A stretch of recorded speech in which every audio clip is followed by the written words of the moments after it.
There's one chat where, I'm like a typical American, and even worse than that, I'm a typical New Yorker. So I'm impatient, I'm rushing, literally and figuratively in my career, and wanting more responsibility, wanting more ownership, wanting more salary, and so forth. And so I remember just chatting with Jinal, and basically her saying like, sometimes it's also important to sit in the discomfort, whether it's in a job, whether it's in a relationship with a manager, whether it's you know whatever is like just triggering. I think like I find it really important to sit, because every single time I run away from that, it's people are now more than ever appreciating cultures through food, through music, through honestly weddings. Is a great cultural export. And so I think I'm really actually jealous and excited for the next generation of marketers, whether they're South Asian or another ethnicity, and wherever they're working, to be able to kind of bring that full self to life. I think there is a kind of like gentle leadership that sometimes gets employed, and there's a time and place for that. But then there's a time and place where, you know what, I'm not actually going to reframe this fear and this anxiety. Let's sit with it, and let's actually just, work through it. Welcome back to the second series of Unfiltered. This is the show where we celebrate the imperfect, the unvarnished, and the unashamedly raw journeys that shape our growth. We're bringing you dynamic duos who've propelled each other forward through thick and thin. This series is going to be bigger, bolder, and this time thanks to our friends at the Marketing Academy, global. Welcome back to what is our last episode of Unfiltered, brought to you by the Growth Distillery and the Marketing Academy. Now, sometimes the most meaningful mentorships don't begin with a grand plan, but a single, unexpected conversation. They arrive at exactly the right time, but never leave. Today, I'm joined by Anuj Chhabra, Mezcal Portfolio Lead at Pernod Ricard, and Jinal Shah, Chief Customer and Marketing Officer at Zip US. Now, these two powerhouse marketers have built their careers at the intersection of culture, creativity, and commercial impact. One in mezcal, the other in money. Different paths, but fundamentally a shared pursuit, making brands and people matter. This episode isn't going to be just about guidance, but about generosity, shared growth, and what it means to rise in your career while staying deeply grounded in who you are. Jinal, Anuj, thank you so much for joining us. Thank you for having us.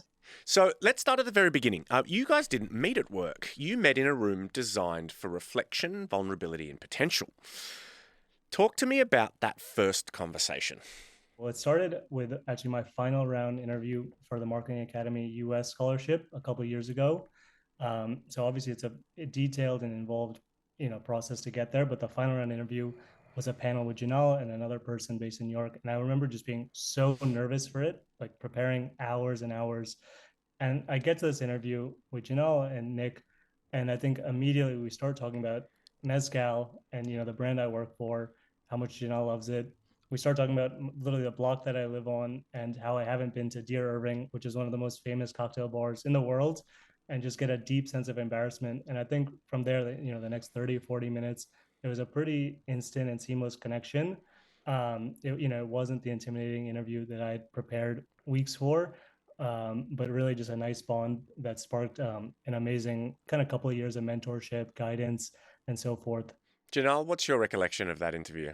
So my recollection is, the interview, or sort of me getting to know Anuj, started even before we got into the room to meet him. Anuj had done this video introducing himself, as all Marketing Academy finalists tend to do, the scholars. And his video was hands down one of the most vulnerable and creative like glimpses into who the individual could potentially be. He was talking about his background, and while he was making a cocktail, and it was not just his work background, but he also found a way to bring his heritage and his background into the cocktail that he was making. And it just, he was very memorable, extremely memorable. So it became very easy. And now remember, we had a grueling 8-hour day. We went back to back to back interviews. But it helps when someone's memorable. And then Anuj came on board, and what you see is what you get with him, like who he was in the video, the vulnerability always like that shined through. And I gave him shit for being in the spirits industry and for not having been to Dio Irving, which is hands down the best bar in New York City. We did rectify that. I did take him there after. But yeah, that is sort of how, that is how I got to know Anuj. And what did you see in each other that made you wanted to keep the conversation going even after the interview was over? I kind of You know, had to. I mean, we had to go to the Irving. So sorry, Jen, I'll let you finish. Beyond obligation. you know, we met, and I've been doing these interview panels with TMFA for several years. It was Anuj, honestly. Like he obviously was memorable. Both Nick and I loved him and endorsed him for the program. But then it really is up to the scholar on what is a relationship that they want to build, keep, maintain, like cultivate with everyone they meet on their journey. And Anuj was the one who wanted that, and I was just honored that he wanted to have a friendship that went beyond sort of the interview and interviewee role. So I give him a lot of credit. Like he's the one who's always reaching out, texting. He's the one who did all the work to get this scheduled. Hmm. um, you know, and it's coming from a genuine place. He's very sincere, and we've talked about everything from work, life, money, drinks, his bad taste in bars, all of it. But I give Anuj a lot of credit. I think he wants that. He has an insatiable desire to learn and to grow. And it's not just with me, I presume. He seeks it out with his peers and, folks that he's come across in his journey with the Marketing Academy. So it's hard not to want to lean into that when Hmm. someone wants that. And he reminded me of me when I was, at that point in my career. So I get to vicariously, see myself, although he's a far better and gracious version of who I was at that age. Anuj, why Jinal? Yeah, as I mentioned, I just remember stalking her on LinkedIn, texting my friends who'd worked with her at Newell, and just being so intimidated of this force and this figure within the marketing world. Like, who am I going to meet? And I think what I came away from in that interview was the exact opposite of what I anticipated. I think typically when you see success, it comes with power and a heavy hand and so forth. And as you could just hear from Janelle, she's so articulate, so poised, so well spoken, obviously so successful. And so I think it was really that made me think like, okay, this is someone from a similar background, someone from my industry who I can and still learn a lot from. As Janelle mentioned, like as we've chatted, we've talked about like money just flat out and just super transparently, which is something that's so taboo, for example. But I think just the transparency and the vulnerability that I always get chatting with Janelle makes her just so different from some of the other people I have in my life. And I'm so appreciative to have her in my life through the Marketing Academy and even other programs that she's introduced me to, like one about Asians in advertising in New York City. I remember, going to an all-day boot camp there and spoke with a couple people like, oh, like Janelle's raved about you. I'm like, I don't deserve that, but she's extremely generous as well, which I really appreciate. And look, despite the fact that I think Janelle has sold herself short, that mentorship is fundamentally a two-way street, but with respect, she said, look, you're leading from the front. One of the things that we often hear from, particularly emergent leaders is just how hard mentorship is to foster. So if you were to walk yourself back to the beginning and let's, look at the anatomy of the mentorship that you guys have fostered, and what would be your advice to those trying to find their Janelle in being able to build and foster a relationship as nourishing as yours? That is a good question. Good luck would probably be the first thing I say. Um, yeah, that's a tough one. I think it was a bit of luck and serendipity that even put Janelle and I, in the same interview room and in the same city with similar interests. Um, I'm not sure I have the answer there, but I think in terms of searching and kind of finding out the mentor. But I will say, once you found a mentor and someone that you can learn from, I think being persistent in terms of just continually trying to catch up and chat with the person. the other thing that maybe I don't do as well as I should, but also trying to add value to their lives if you can. And so I've, for example, other mentors where it turns out, their partner is out of work, and I was able to maybe make some introductions and get them an interview, even though this person is much more senior than me. And so I think trying to make it somewhat of a mutual value exchange for both people, it has to be, otherwise, it may not work out. Jinal, what would you add to that? We all play those roles, right? Like we all play Mm. those roles. I still do as both a mentee and a mentor. And I think this relationship you mentioned, it goes two ways. And I definitely see, a fair bit of reverse mentoring also happening here, as it should. That's to me a sign of a healthy, like, relationship. And I think I'd say now we are more friends than we are Mm. mentor mentee. But I think that I think to what Anuj said, right? Like, if you approach it as a transaction, it will always be a transaction. Mm. Um, yes, the value add, all of that helps, but I think that the sincerity and the genuine like desire is what actually ultimately has to shine through. Mm. And I've made that mistake. Like sometimes I just wanted to be in the orbits of someone who was, in my perceived lens, like powerful or successful, but I didn't really need any like help or advice at that point. And so I think that as a mentor, I want to feel useful too. I want to feel that I'm adding value, playing a role, like having a small part in his story, in Anuj's story or my mentee's story. So I think that vulnerability goes a long way. And this notion of like, just because this person is successful, like I don't need to always show up as like all buttoned up and put together in front of this person. Mm. Um, I think that genuinely like knowing your why, on why you want to be mentored or what you're seeking. And that changes with time. I don't think that any of us have, you know, one mentor for everything. There's, it's like a board of advisors almost, or a board of mentors where, Mm. for one specific thing, I'm going to go to one specific individual, or, something else, I might go to a different leader. So I think that, as early in our careers, as we're cultivating like our board of advisors or mentors, I think just uh, being discerning about like how you want to leverage someone's time is equally important. So um, I don't know if that helps. I definitely like meandered, but it's been both a reflection of things that I've done and learned and worked for me, and things that I'm observing Anuj and some of my some of the other like leaders I've had the privilege of mentoring do.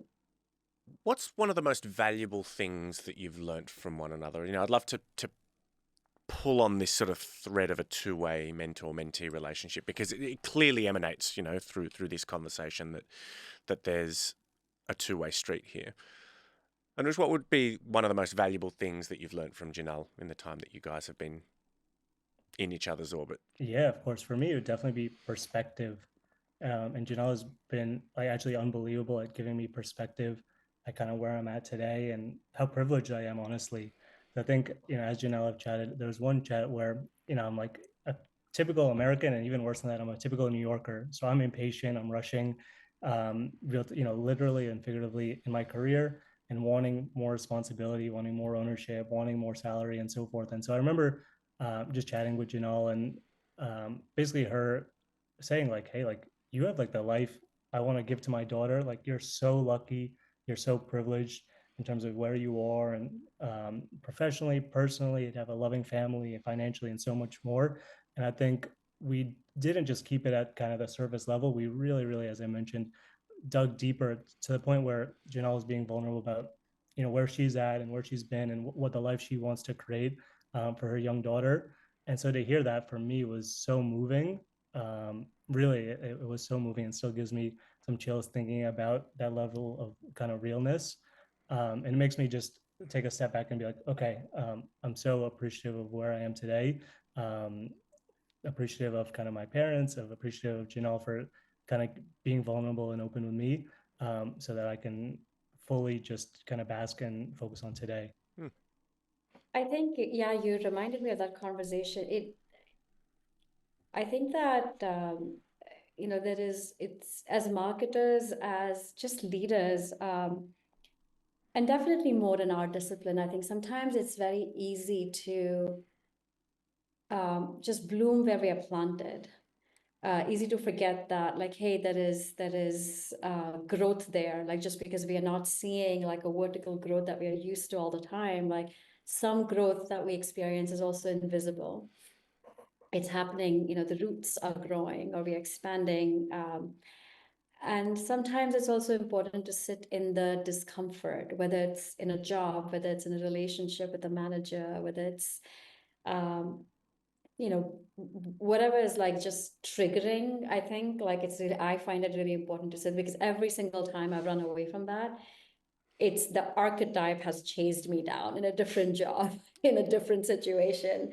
So now I always, it's like if you try to escape this narcissist, you know, personality, trust me, a different narcissist personality is going to come find you at a different role. Mm. But that was very much top of mind in that conversation that Anuj and I had. But um, to go back to your question about what I've learned, I always, for me, there's two things about Anuj that really struck me and reminded me of just the quality of, what differentiates like a good leader, a good marketer, and someone that is in marketing.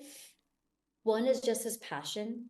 I keep going back to the video, but there is a complete integration of Anuj that he's brought to his job, his profession, which is very rare to see someone so early in their career having done that. Like his upbringing in an Indian family with Indian flavors, and how he actually takes that into his work, and um, has just elevated like what he, his day to day, like that sort of je ne sais quoi, like it really just always stands out, his passion.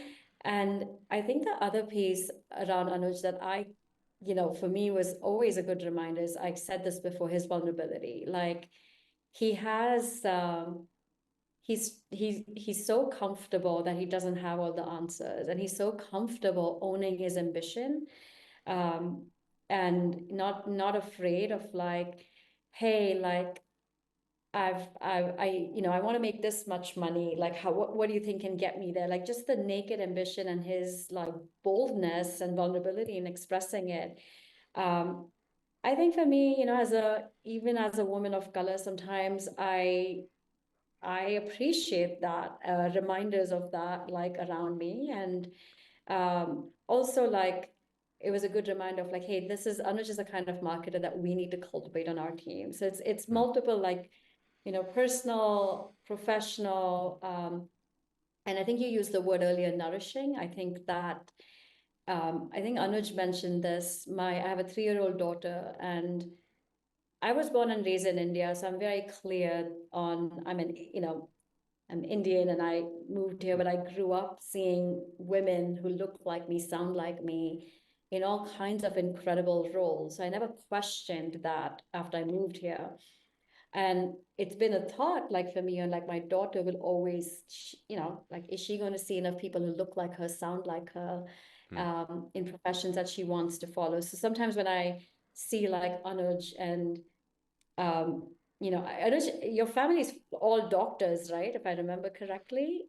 Yeah, Yeah. correct. And it's a big deal for Anuj to have charted this path for himself in our industry. And that gives me hope, and that gives me courage, and that tells me that, wow, like maybe in like 18 years from now, there's going to be way more Anujas, and my daughter won't actually have a question whether she can, be in a certain profession or not, or whether she sees people like her in it or not.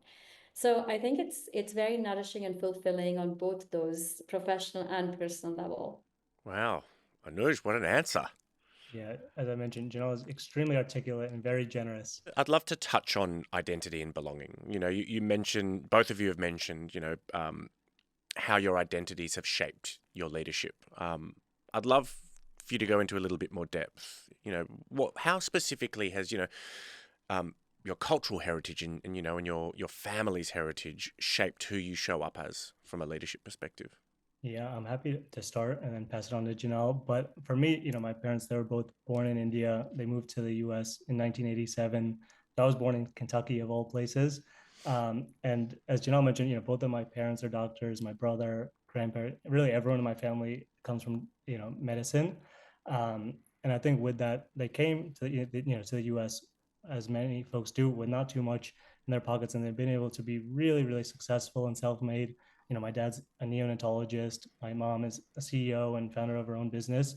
And I think some of those values have definitely been impressed upon me, despite doing something that's a little different from what they do. But I think the value of hard work has, of course, always impressed on me from a young age, but not just hard work, doing it with actually a really good and positive attitude was something that was really important when I was doing the dishes and doing the chores as a young kid. I think in addition to that, just the general sense of honesty, integrity, reliability. I think my parents and other family members really just kind of like salt of the earth people, really honest, open, hardworking people you can count on without being flashy. And so I think that's how I approach my work style, and that's a little bit about how I try to come to work. Is focusing on the substance, getting shit done in the same way my family does, in a very, very different, of course, profession. And then, of course, I think the Indian culture is one that it's so beautiful, it's so rich. There's so much to be had there. And I think some people just maybe experience it within the food or a wedding. Mm. But I think the one thing that I think is really distinctive about Indian culture is the warmth of the people. If I sit down with my grandmother, the amount of food I'll be eating or forced to eat, and it just comes from a place of love and warmth and generosity. I think the same is true of really anyone you go to and who's trying to host you or have you. So I think trying to bring that warmth, that love, and that energy now to the workplace is something that is really, really important for me. So bringing people together, creating ERGs, and so forth has been kind of tantamount to my success at Pernod and other companies. Because I think Janelle mentioned it before. Like, I don't see people as the coworker, the mentor, this or that. Like, we're all just people, and you want to kind of share in that warmth. So yeah. That was beautiful, Anuj, and so on point. Um, I am an immigrant here. I came here in 2001, actually just 6 weeks before 9/11, and I came here for my undergrad, and I've stayed back since. My experience was different. I think that I actually don't even know how to put a finger on it. I was majoring in business, and I realized I hated that. I wanted to actually write. I remember calling my dad and telling him that, hey, I think I'm going to change my major. All my dad said to me was, look, study whatever you want as long as you're going to be the best at it. And, that's very empowering for an 18-year-old when everyone else in my family were aghast that I would leave business and study journalism instead. And one of my uncles even said to me, no one's going to hire you. You'll end up working at a Subway, which I thought, well, that's not so bad. I could get free sandwiches for life. But that's like the ultimate insult, right? Like, it's like, you're not going to amount to anything. But it didn't matter because my dad had charted his own path. He's an engineer, but an entrepreneur. And my mom and dad had an arranged marriage, and the only criteria my mom had in the groom that she was seeking is that he is educated. So they placed an enormous focus on education.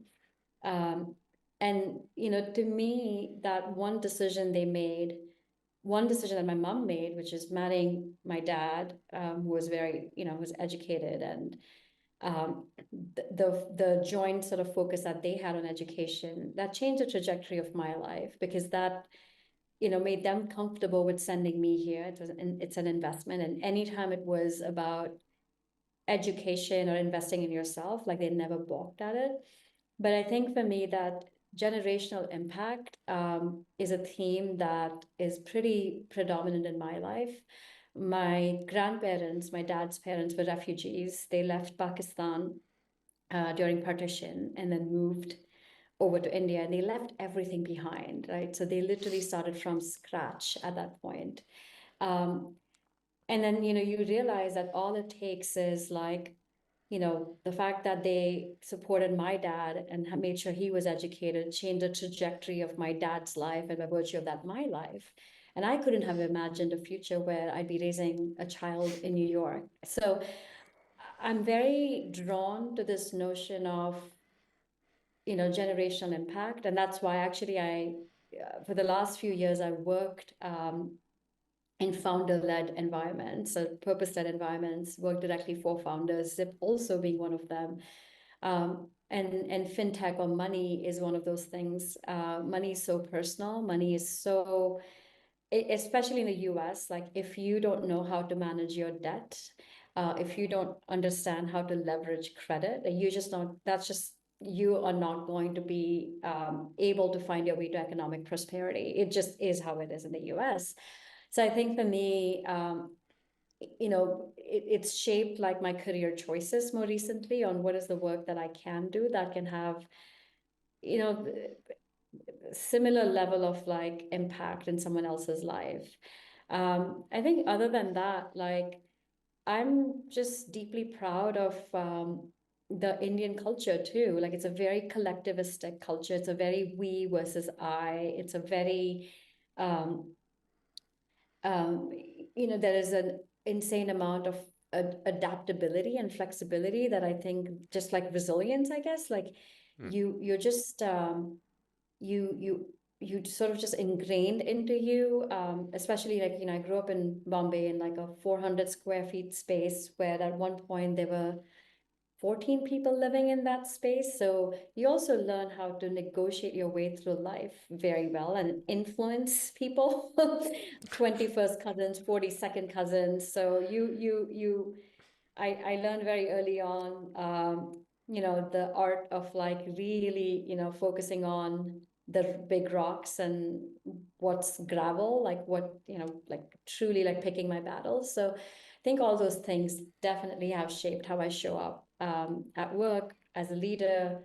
Um, but I'm never for a second, I think the gratitude for me, I'm very aware of my own privilege. I think for me, coming to the US was a choice.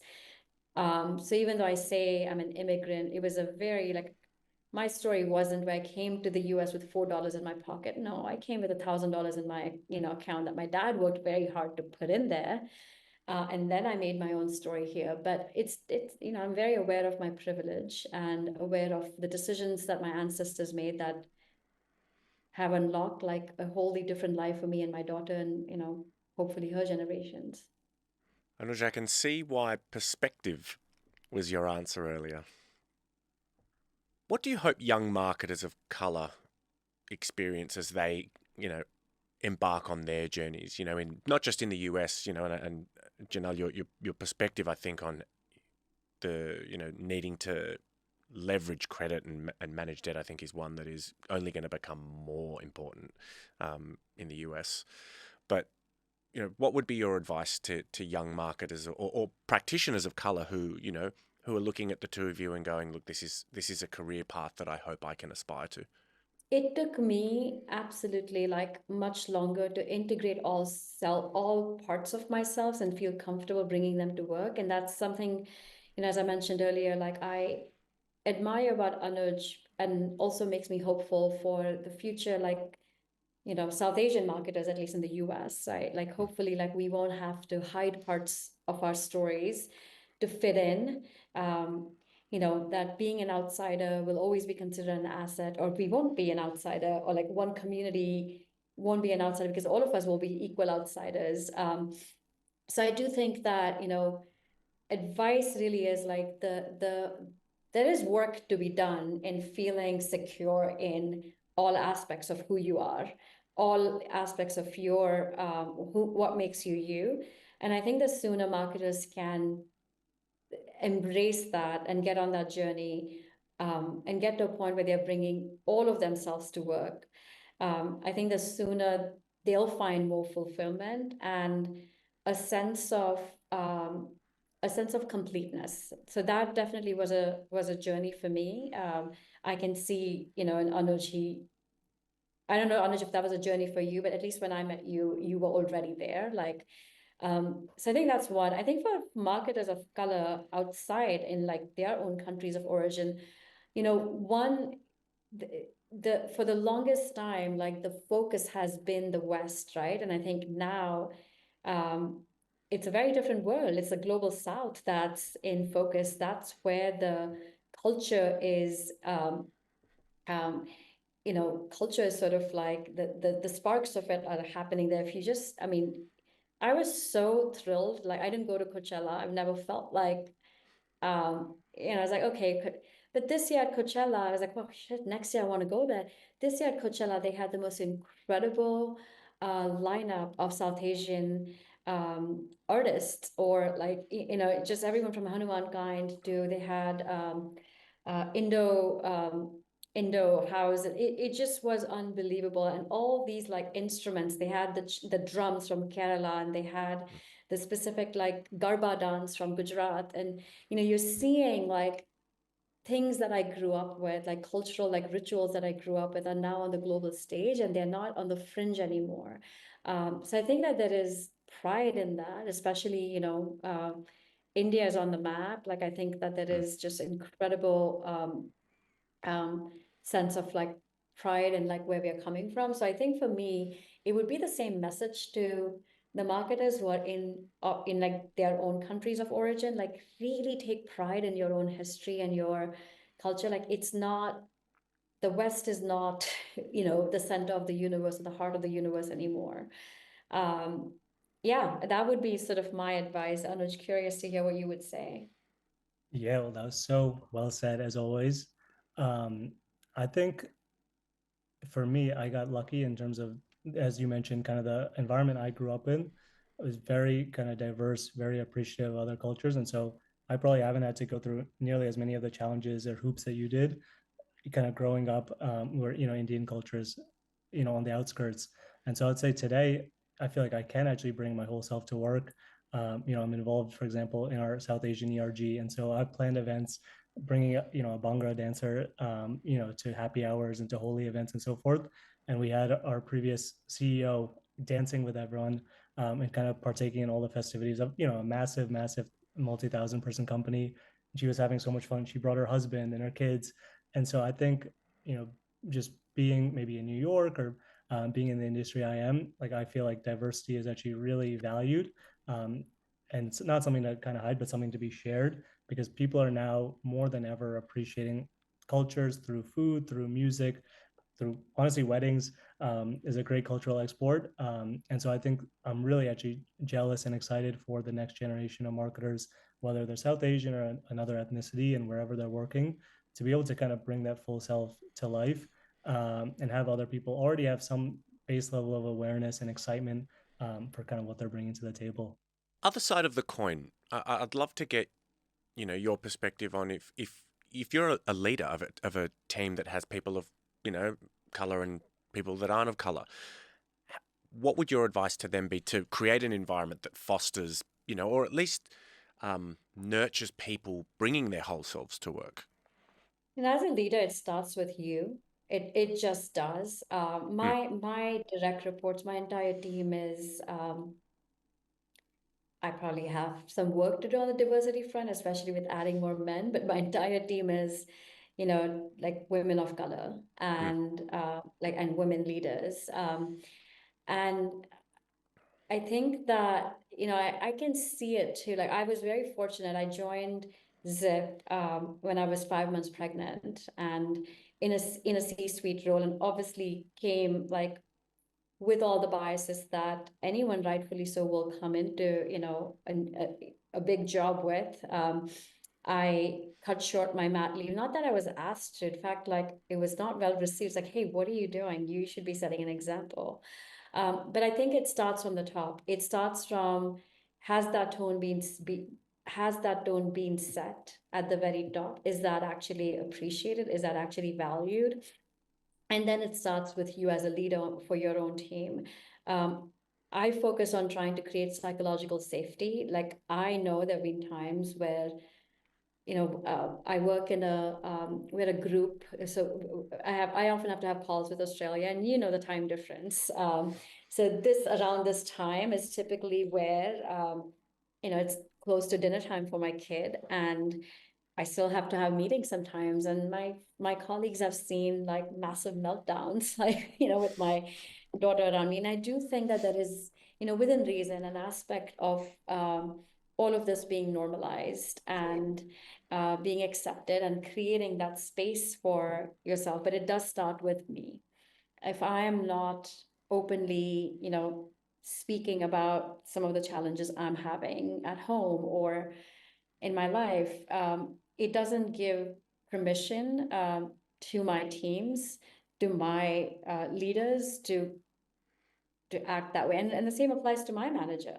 He has to give me that permission by modeling it himself, and he does that. I've been very fortunate. Like this, the culture where I am right now does it. I've also been in cultures where that was not embraced and that was not valued. And I think, what I've realized at this point is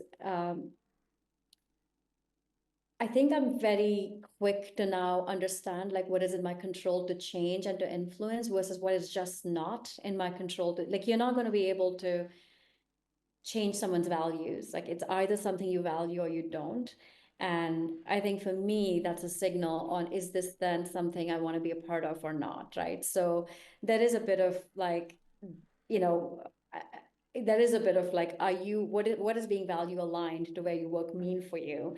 If that does not let you bring your full self to work, then you're not going to be able to, whatever it is that you value, whether it's diversity, whether it's, and diversity has many forms to it, but you're not going to be able to fully express that either. So I think it takes a while, but I think I'm at a point where I'm very quick to assess, you know, what is this environment value, and then how can I add value here? Anuj, same question to you. What would a leader be able to do, if they have a team that is diverse to help everyone, from diverse groundings, diverse identities, diverse backgrounds show up as their whole selves? Yeah, so I'm super lucky because I also work on like a very diverse team, as it relates to gender, to race, and it's amazing just the difference of perspectives that you get from that. I will say I'm still learning to be better in my own sense. Like even as I've been interviewing folks for my team and so forth, I'm so used to just picking someone with the same exact background as myself. Like, okay, if it's for an associate role, they better be an associate, they better already work in spirits. And so actually even telling myself that, like, based on examples from folks I work with, like, oh, that person I work with is amazing, and I would have never hired them based on this background that they have, from this company or this school. So I think allowing myself to learn from kind of the successes around me.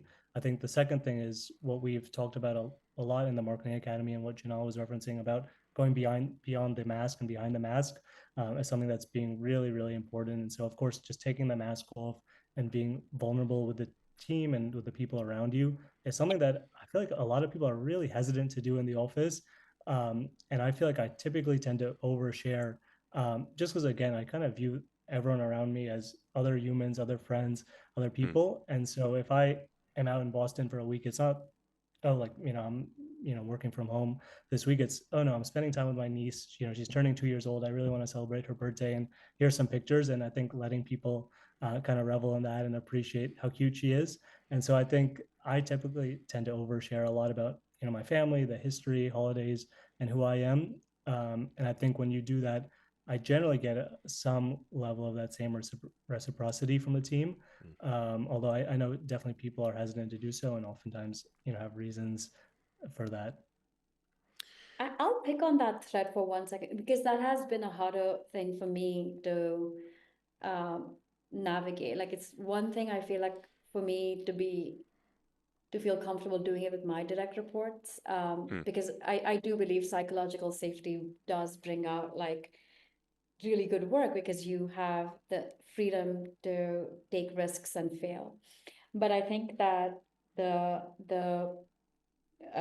it took me a while to, become comfortable like sharing. I think, Anuj, what you said, like pictures and, those things, because I was always I was worried about how I'd be perceived. Will I be perceived as a less effective leader? Will I be perceived as, just will I be stereotyped? And it's a journey. It's a journey of, again, like I said, all the parts like integrating. And I think that the most recent integration, I guess, as a leader I've gone through is I'm all these things and now I'm a mom. So how does that integrate into like who I am? But it is a constant like, journey, and making sure that allowing like your self-doubt to surface, but then like returning back to who you are and what you value. I'd love to double click on that, Janelle, if I can. What role does fear and doubt play in your journey? I mean, you are. I mean, it would be remiss for me not to credit your amazing new award. You were recently nominated. You were actually a recipient of one of Forbes 50 entrepreneurial CMOs. So clearly, something that you've been able to harness is fear, anxiety, and doubt. How do you go about reframing that? I think that, so one, thank you for the mention. I do have an amazing team, and it's a team win, I have to say. Um, I think about fear, anxiety, and the reframing of it. I think that the reality is we all have different fears, anxieties, and doubts. For the longest time, my fear was, I will not have a job, and hence I will not have a roof over my head. Like as an immigrant, like, you just, um, and I think at this stage in my life, my fears are very different. My anxieties are very different. And I think that I try and remember, or try and, remember that it is just as individual, and it is just as individually unique to everyone that works with me and for me. Um, and it's not my job to try and, get it out of them, like but it is my job to make sure that if I am reading something, or if I am sensing something, I have to double down on creating the psychological safety. And I try and also, um, you know, I know I prefer no surprises. I always tell my manager, like, hey, when you have feedback, give it to me straight, give it to me in the moment. Like, don't sugarcoat. I love it. I can take it. And I try and ask like folks that I work with, at least on my team, like, how do you prefer feedback? Like, do you want that in the moment? Do you like, we all operate differently. We all are bringing our own baggage, our own biases, our own fears and anxieties. And I had like a couple, someone that used to report to me, he freaked out at one point because I put a meeting on his calendar at like 4 p.m. on a Friday, literally freaked out. And I had no idea. And we got on the call, and then like I could sense his tension. And 20 minutes into the call, he was relaxed. And then he said, I got to tell you something. I said, what's up? He said, please don't ever schedule a meeting at 4 p.m. with me on a Friday. And I'm like, or like, tell me what it's about before you schedule it. I was like, well, what's going on? He's like, it's like, when this happens, I think I'm going to get fired, because that's how it happened the last time it happened to me. So it's like, you don't know what someone is carrying into a role. I think, and this is more from the perspective of being a leader, right? So I think I try and just be very conscious of the fact that, um, I want to keep creating psychological safety, keep creating an environment where my team feels comfortable giving me feedback, or saying things like that to me. It's like, Jinal, please don't do that to me. Mm. It works sometimes, it doesn't work sometimes, but that's what I attempt to keep doing. And then there is the fear, anxiety, all of that in just your actual like work, right? With the risks that you're taking and the decisions that you're making. And I think that, I have picked environments where I get to be a builder, where we get to, um, you know, we've been in hyper growth for the last few years, and um, also been in situations where we had to make some very, very tough calls with, 2022, where most fintechs had to go through restructuring and contraction in size. Um, I think that what helps, one, I don't think it's like, if a fear or anxiety needs reframing, sure, then do it. But I try not to not do it. I try and treat both my customers and my team members to the top of their intelligence. What I mean by that is, um, I'm not a parent here in this situation, this environment. I'm going to treat you like an adult. And yes, it is anxiety inducing, but we are not doing well, or hey, this project is not going well, or hey, we made a bad decision. I think giving it to someone straight without sugarcoating is so much better. Um, then I think like that is in parenting, like in Instagram, I'm sure we're all reading about gentle parenting. I think there is a kind of like gentle leadership that sometimes gets employed, and there's a time and place for that. But then there's a time and place where, you know what, I'm not actually going to reframe this fear and this anxiety. Let's sit with it, and let's actually just work through it, because there is just no way to reframe it. Hmm. I think that that's profound advice. Too often we try to coddle when being comfortable in the discomfort is actually the best thing for our growth. Jinal, that is I think some of the best advice on managing fear and anxiety that I've heard in recent times. I'm supremely impressed by that. Anuj, what would you add? Yeah, I mean, that was a pretty comprehensive response. I think back to maybe in my time starting off. So I started my career at Procter and Gamble, and that was my first job like ever. I tried to get a job at Panera. My mom told me, no, you need to focus on your SATs. And so I walked into these doors not knowing a damn thing. Like really, no one has ever started a corporate job knowing less than me. And so now, when I'm working with my teams and so forth, I think there's a baseline level of competency that they have that honestly I probably didn't have. And if there's something that they're not able to do well or something that gives them anxiety, actually just being a teacher and trying to sit with them and talk them through it and guide them through it.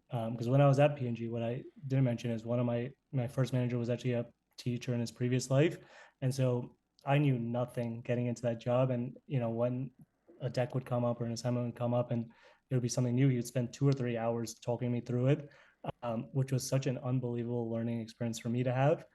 So now I think I'm in similar positions and I try to teach and coach and actually guide folks through it versus having kind of a transactional relationship, which I think can be so common in like the corporate world. So I think that's one thing that comes to mind. The second is to Janelle's point about just being straight up with people. So when they're not doing the work that they need to be doing, teaching, coaching, giving them the feedback and not sugarcoating it. One thing I do try to do when their work is amazing is letting them shine and letting them own it. And so, if someone does a really amazing job on a deck, like it goes without saying, they're the ones presenting it, they're the ones getting the kudos. And I think doing that just allows for a lot of like mutual appreciation and trust. If you're to look back on, the time that you've grown with one another, Anuj, what are you most proud of when it comes to Jinal right now? I would say being able to chart our own path, being like unbelievably successful, but doing it in a way that, at least for me, seems different than the leaders I had envisioned. As you can probably tell, Janelle is so thoughtful, so generous with her wisdom. Even when talking about getting the massive award that she just won, the first thing that comes out of her mouth is, it all goes to my team. And so I think really that is what kind of most inspires me, and it makes me just thankful to have Janelle in my orbit where I can get this wisdom from her so often. Jinal, what are you most proud of Anuj right now? He's like flourishing and blooming where he's planted. And I think that that's just so fulfilling for me to observe and to watch. And I'm seeing him bring his very special, like Anuj magic out and around, like outside of his work orbit. Like he's getting even more active in some of these communities that I've mentioned, and I'm seeing that from afar, seeing him engage in a different way. And I think that speaks to the work that he continues to do on himself, constantly reflecting, assessing, finding the opportunity in what is actually, that he has in the present. And I do think that's actually an incredible sign of like a future CMO, future growth, future leader, because we're all going to face like tough, patches at our jobs and our careers in personal life. And um, it's not about like resilience for the sake of resilience, but it's about how are you actually navigating that? Are you, and I think Anuj mentioned something earlier about what he's learned from his parents about just approaching everything with a positive attitude, right? Like I think there has been this, not only has he like made an opportunity from something, a different assignment where he was to like he's doing it with such incredible grace and genuine joy. Um, I can see him like as he moves further in his career, as he navigates even harder challenges. Like I can see him having the grace, the patience, the long view on how to approach them. That to me has been the most exciting, you know, growth that I've observed in him over the last several years now. And I'll just add, a lot of that comes from your own wisdom and your mentorship and your guidance in terms of leaning in and charting the path and thinking not one or two roles, in front of me, but 10 years beyond me. So appreciate you kind of encouraging me to lean in and giving me the perspective of how privileged I am, Jinal. We should all be so lucky to find what the two of you have in one another. Look at that smart. All right. Look, I could pick and pick and pick at what you guys have built together for hours, but I want to be respectful of your time. So we have a tradition on this season, and that is I'm going to ask you the big three big questions plus one, and I'll alternate with who goes first, so no one gets the inside lane on each question. Jinal, I might start with you. What is the single most important question we should be asking ourselves? We finally stumped her, Anuj. Well, I mean, when you say single most important question, right? Look, I, nothing is that sort of finite, right? Like I think it changes with depending on what phase you are in your life. But I do believe from a professional lens, um, I think that the question I always ask myself, even now, is what am I learning? What am I learning and how am I growing? Because that immediately feeds into, is this aligned with where I want to go? And if it's not, like, what am I not seeing right now? Anuj, what is the single most important question we should be asking ourselves? So I don't know what this means, but I literally have the same exact thought go into my head in terms of, yeah, how am I learning right now? For me, I grew up a lot watching Kobe Bryant. And so for him, he displayed the Mamba mentality, which is not only working harder than anyone, but working smarter, digging deeper. And so for me, that's how I try and kind of navigate my life. And that was the first thing that came to mind as well. It is, sorry, just so I know you said one question, but I also like in the same way, like especially when it's a lesson I don't want to learn. It's like, what is the universe trying to tell me right now? What is the universe trying to teach me right now? Because that's happened, right? Like you will face the same situation over and over and over again until you find a way through it. So I think that's also a really good question, especially in like tough times. Like, what is the universe trying to tell me right now? Yeah, there's this sort of great philosophy of that, the impediment is the way. Right? Yes. As you said, if you're butting up against something and that's what's making you uncomfortable, that's likely the path to growth. Anuj, I'm going to stick with you on this one. What is the most important thing to let go of? That's another extremely good question, Dan. So I'll give you credit there.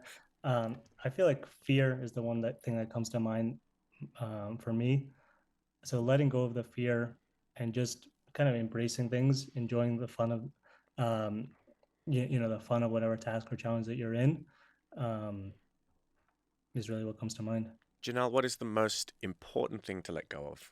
I am going to say self-doubt. And I say this,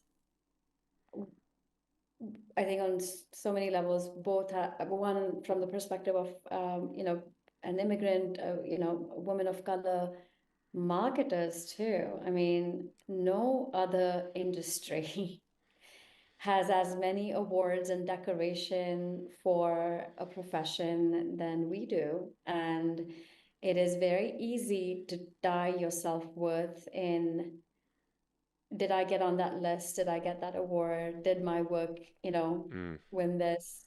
And I think that, it is the nature of our industry. It is important, but it is not what validates you or what defines you.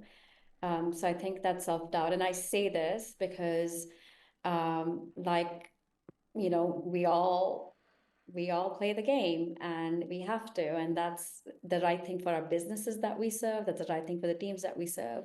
Um, but it is not, not winning an award or not getting on a list.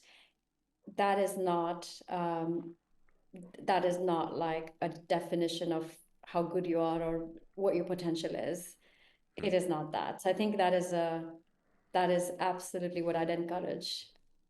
I've let go of over the last few years of my own growth, but something that I would want others to take away as well. I think that's great advice. The success is not always measured extrinsically, and also we've got to be conscious of success at what cost, especially when it comes to cost of identity. Jinal, what is a life well lived? What is a life well lived? Jesus, my goodness. You did say this conversation will be nourishing, and my cup is like filleth over and over and over now. A life well lived, I think of like I think of what I want to be remembered for in the same vein. And did I did I ultimately like get people get close to their potential or harness their potential where they were part? Did I get them to see themselves the way they should be seeing themselves? It's true for family, for my closest relationships, my parents, all of it. I do think that I feel like I will have lived a really good life if I know that I've helped play a role in, you know, inspiring like people around me, closest to me, to see themselves as so much more than they are. Wow, I did not think this would be the answer that would come out, but look at that. You know what? The best preparation is no preparation. In some situations. What an incredible answer, though, that, and before I give the mic to Anuj, I think, I think you can safely say, Jinal, that you've done that. But, it's not lost on me that I asked what you think a life well lived is, and it's about building the lives around you. And that was, I think, a beautiful answer. Anuj, what is a life well lived? Not to be outshone by the preceding answer. I feel as though she stitched you up twice. I would say a life well lived is one that's perfectly in line with your values. What comes to mind is when I went to college, I took a class with this professor, freshman fall, and he had us fill out these leadership maps, really robust, maybe 20-page documents outlining everything about really, first of all, reflecting on your values and who you are and the person you want to become. So I did that back in 2012. And every year, go ahead and just refresh it, look at it, make edits and so forth. But this professor of mine, Tony, he's 82. And so in the fall, he sends out emails to his 2,000 alumni students. He sent out an email just saying he'd just been diagnosed with inoperable cancer. And so I was devastated. I know so many of his students were just devastated, crying and sending him really thoughtful notes and emails. And so last month I went down to Durham, not, fully sure what to expect. And I've never seen a happier person in my life. And it was unbelievable to see that. The first thing that comes out of his mouth is Teddy, his life partner for I think 50 plus years. He talks a lot about his family. And even I think it was last month, he just started recording his own podcast at the age of 82. So I think really just to my old professor, Tony Brown, the fact that he spent so much time thinking about his values and then actually living them out, he has no regrets in his life. And I could only like dream to live a life like that. Oh, it's beautiful. You'll have to share that prompt with me. Last question from me. This is your plus one. Anuj, what was the one question that I should have asked you both but didn't?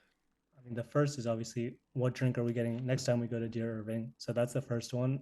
And how is Delmagay going to be incorporated in it? I think the second one that I'm super curious to hear from Jinal is like, what's the advice to your younger self? Because I think from the outside, it seems like you've done it all. have a loving family, super successful in your career. But I'm curious, sometimes people say, I wish I worked a little less harder. I wish I had more time for my family. Sometimes you meet other people who are like, I wish I cranked it up a notch. So in whatever aspect of your life, super, super curious to hear, if you could speak to Jinal graduating from undergrad right now, what would the advice be? You know what? Nothing. I don't re-prosecute my decisions. I do genuinely believe that, you know, that journey was mine. I was meant to go through that, to be here. And um like it's hard to like in hindsight. I think it's more, I guess more apt ways like, what would I actually tell my daughter right now, right? Because it's like it's what might I want her to take away? And you know what? I think I'd tell her that like just say yes to everything. That's what I did in my youth, and sometimes at the cost of my own sanity. But just saying yes and being open, genuinely open, it has helped me. It got me here. It got me, at this place. And yeah, I'm just, no, I don't re-prosecute anything. There's no coulda, woulda, shoulda. Um, it is, it is the way. And no advice to my younger self. Now, advice to you and my kids and others, absolutely.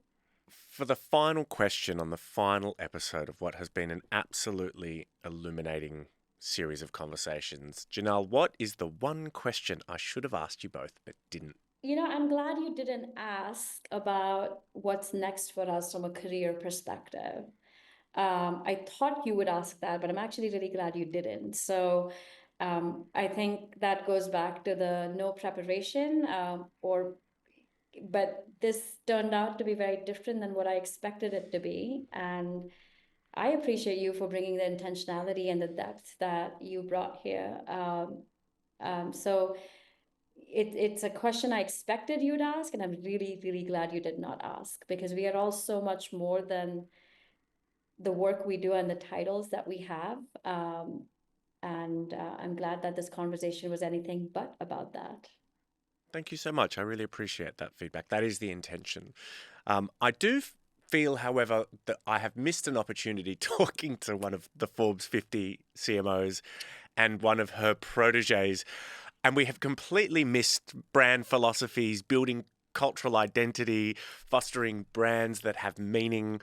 But I have been blown away by the two of you, both in your wisdom as people, in your perspective on growth, and your philosophy around sharing your success with those around you. So I will waylay all of your marketing philosophy for hopefully what will be a follow-up conversation in seasons to come. But thank you both so much for your time. I have thoroughly enjoyed it. Same, thank you. And honestly, Dan, I don't think there's anything new either one of us could have said what hasn't already been said or written about marketing and brands and culture and measurement and any of that. So, it's those fundamental truths that just haven't changed and probably will not. So, but this was a pleasure. Thank you.